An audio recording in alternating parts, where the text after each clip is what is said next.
Has a step-parent ever tried to replace you in your child's life?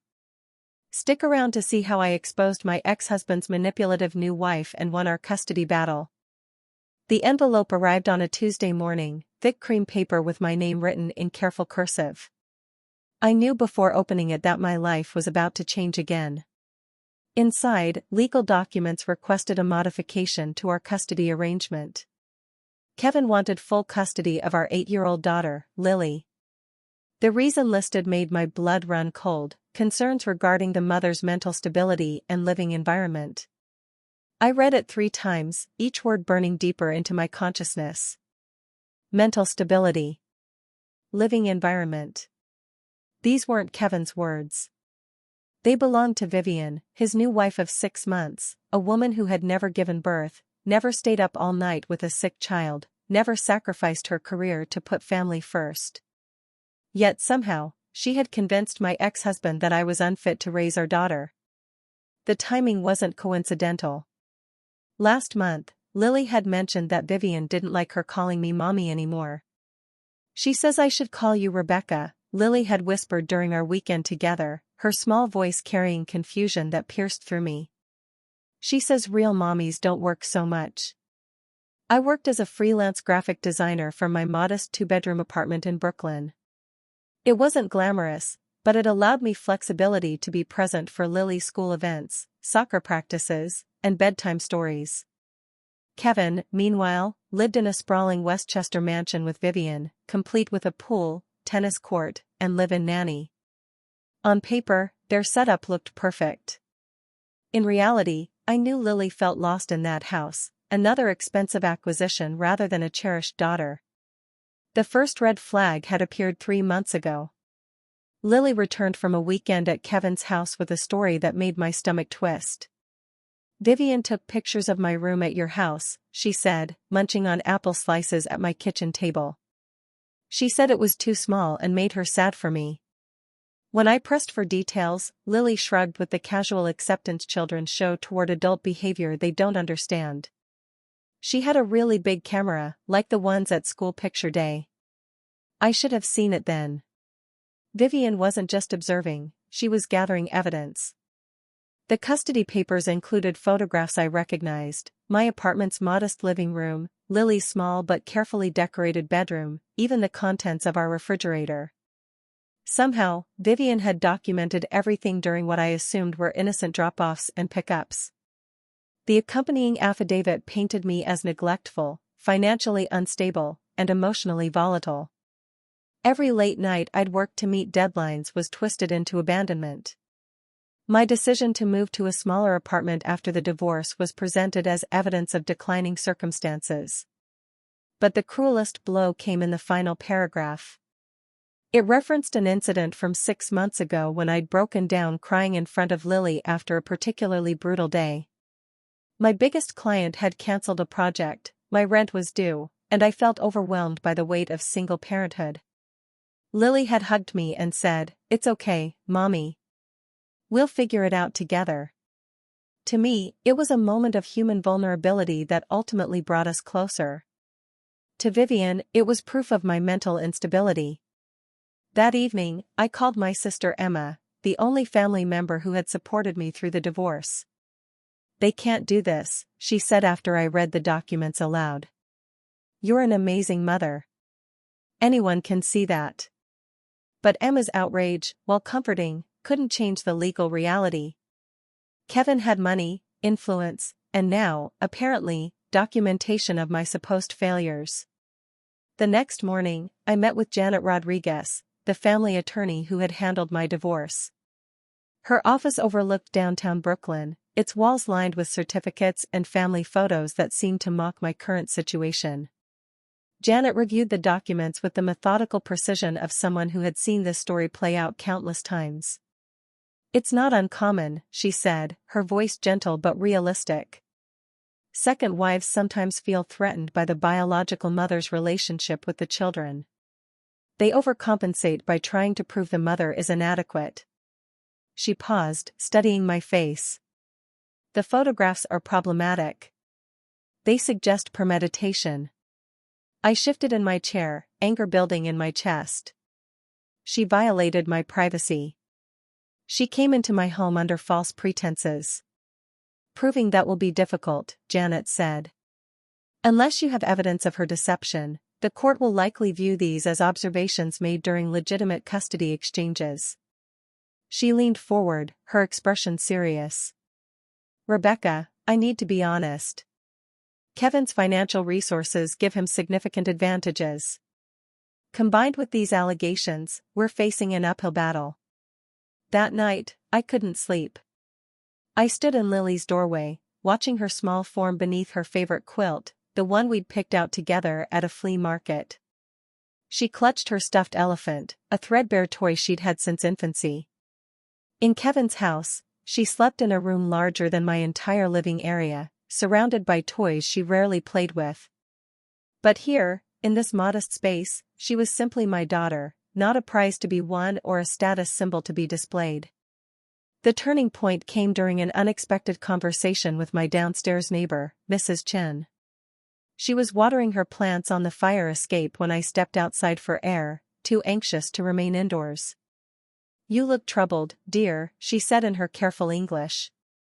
Mrs. Chen had immigrated from Taiwan decades ago and had raised 3 successful children in an apartment identical to mine.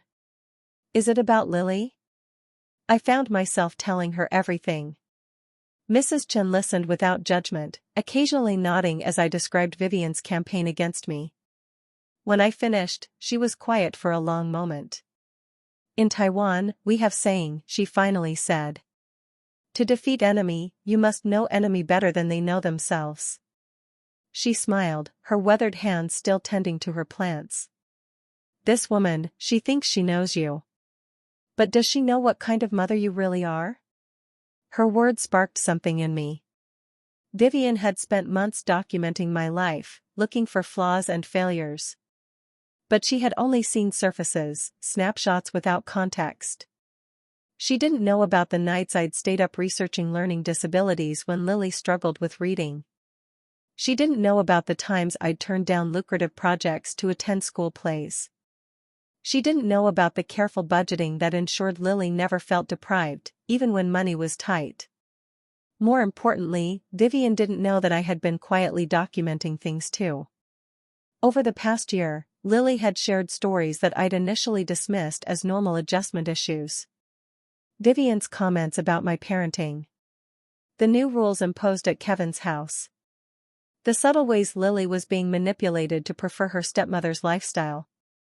I had written these incidents in my journal, thinking they were therapy for my own frustrations. Now, I realized they might be evidence. I spent the next 3 days reviewing every entry, cross-referencing dates with text messages and emails. A pattern emerged that made my chest tighten with both anger and hope. Vivian hadn't just been gathering evidence against me, she had been systematically alienating Lily from me while documenting my reactions to that alienation. The breakthrough came when I remembered Lily's tablet. Kevin had given it to her for her birthday, and she used it at both houses. Like most children, Lily wasn't careful about privacy settings.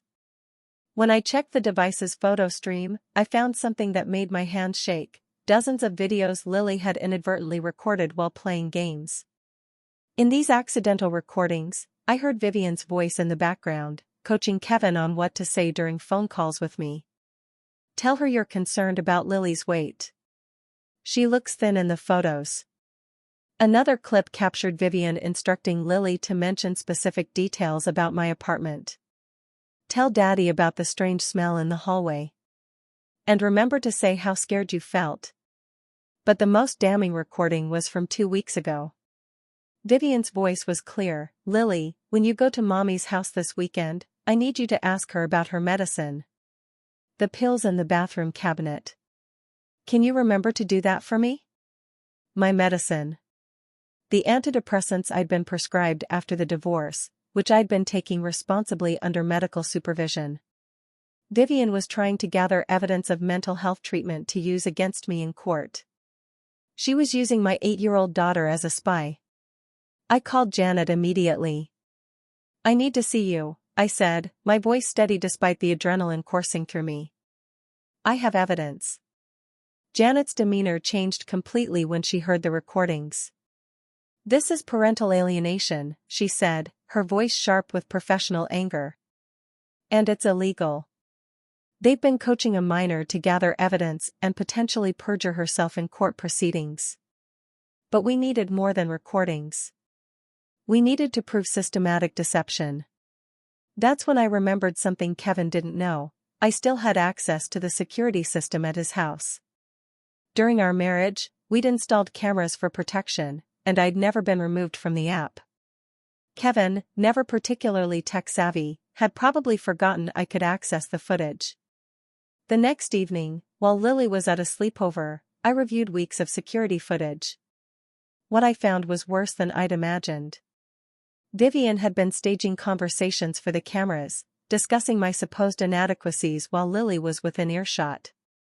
She had deliberately damaged some of Lily's belongings from my house, then blamed me for not taking better care of them. Most shocking of all, she had been feeding Lily information about my personal life gleaned from social media stalking. But Vivian had made one crucial mistake. In her eagerness to build a case against me, she had forgotten that the same cameras recording her staged conversations also captured her coaching sessions with Kevin and her instructions to Lily. Every manipulative moment was documented in high definition. Armed with this evidence, Janet filed a countermotion. Instead of defending against their custody petition, we went on the offensive, requesting supervised visitation for Kevin and a full investigation into parental alienation. The motion included not just the recordings and video evidence, but also a detailed timeline of Vivian's campaign against me. The response was swift and panicked. Kevin called me directly, something he hadn't done in months. "Rebecca, we need to talk," he said, his voice strained. "This has gotten out of hand. Vivian was just trying to help." "Help?" I laughed, but there was no humor in it. "She used our daughter as a weapon against me. She violated my privacy, manipulated evidence, and tried to destroy my relationship with Lily." "Look, maybe we can work something out," Kevin said, and I could hear the desperation creeping into his voice. "The original custody arrangement was fine. We don't need to change anything." But it was too late for simple reconciliation. The court date was set, and Judge Martinez, known for her no-nonsense approach to family law, would hear our case. Janet had warned me that judges took parental alienation seriously, especially when it involved coaching children to lie. The day before court, Lily asked me why Daddy and Vivian seemed upset. We were making pancakes, our Saturday morning tradition, and she sat at the kitchen counter watching me flip each one with careful precision. "Sometimes adults make mistakes," I said, choosing my words carefully. "And sometimes those mistakes hurt people they love." "Did I make a mistake?" she asked, her voice small. "Vivian said I needed to tell you things, but they made you sad." I set down the spatula and knelt beside her chair, taking her small hands in mine. "Lily, you never made a mistake. Adults are supposed to protect children, not put them in the middle of grown-up problems. You did nothing wrong." She nodded, but I could see the confusion in her eyes. At 8 years old, she couldn't fully understand the manipulation she'd been subjected to. That would come later, hopefully with the help of the child psychologist Janet had recommended. The courtroom was smaller than I'd expected, wood-paneled and formal, with an American flag hanging beside the judge's bench. Kevin sat across from me with his attorney, a stern man in an expensive suit who looked like he'd rather be anywhere else. Vivian was notably absent, though her influence hung over the proceedings like a shadow. Judge Martinez reviewed our evidence methodically. She watched the security footage with an impassive expression, though I noticed her jaw tighten when she heard Vivian coaching Lily to spy on me. When the audio recordings played, showing Vivian's manipulation tactics, Kevin visibly slumped in his chair. "Mr. Patterson," the judge said, her voice cutting through the courtroom's silence, "are you aware that your wife has been engaging in parental alienation against the mother of your child?" Kevin's attorney whispered something to him, but Kevin pushed him away. "Your Honor, I thought we were protecting Lily." Vivian said Rebecca was struggling, that Lily needed more stability. By having your daughter spy on her mother? By coaching her to provide false testimony? Judge Martinez's voice was sharp with disapproval. Mr. Patterson, this court takes the emotional welfare of children very seriously. What I've seen here is a systematic campaign to damage the relationship between a child and her mother. The ruling was swift and comprehensive. Not only was Kevin's petition for full custody denied, but the court ordered supervised visitation for him until he completed parenting classes. Vivian was banned from having any contact with Lily during custody exchanges and was prohibited from being alone with her. Most satisfying of all, Kevin was ordered to pay my legal fees and cover Lily's therapy costs. But the real victory came 2 weeks later. Kevin called to tell me that Vivian had moved out. She said the stress was too much, he explained, his voice hollow. She's filing for divorce. I felt a surge of satisfaction, followed immediately by something unexpected, pity. Vivian had destroyed her own marriage in her attempt to destroy mine. She had lost everything she'd tried so hard to claim. 6 months later, Lily and I moved to a new apartment, this one with 2 real bedrooms and a small balcony where she could tend to her own plants, just like Mrs. Chen. The space was still modest, but it felt like a palace compared to our previous situation. My business had grown too, partly from referrals from other divorced mothers who'd heard my story, partly from the confidence that came with standing up for myself. Kevin and I had developed a functional co-parenting relationship, one based on respect rather than resentment. He seemed smaller somehow, humbled by the experience of nearly losing his daughter to his own poor judgment. During our exchanges, he often looked like he wanted to apologize, but we had moved beyond the need for words. Lily thrived in therapy, learning to articulate her feelings and understand that adult conflicts weren't her responsibility. She still spent weekends with Kevin, but now those visits were about father-daughter bonding rather than image management. The mansion felt less intimidating when it wasn't being used as a weapon against me.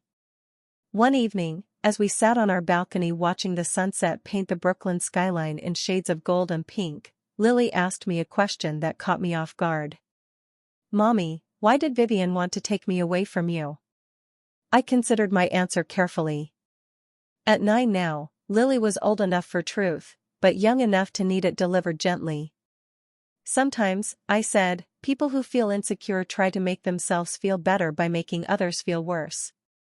Vivian was scared that you loved me more than her, so she tried to prove I wasn't a good mom." "But you are a good mom," Lily said matter-of-factly, leaning against my shoulder. "You make the best pancakes, and you always listen to me, and you never make me feel like I'm bothering you." "Thank you, sweetheart," I said, kissing the top of her head. "You know what I learned from all this?" "What?" "That sometimes the best way to win is to let the truth speak for itself." Lily was quiet for a moment, processing this wisdom with the seriousness she brought to all our important conversations. Then she smiled, the expression lighting up her entire face. "I love you, Mommy. I love you too, baby. More than all the stars in the sky." As darkness fell over the city, I thought about Vivian, wherever she was now, probably plotting her next move with someone else's family.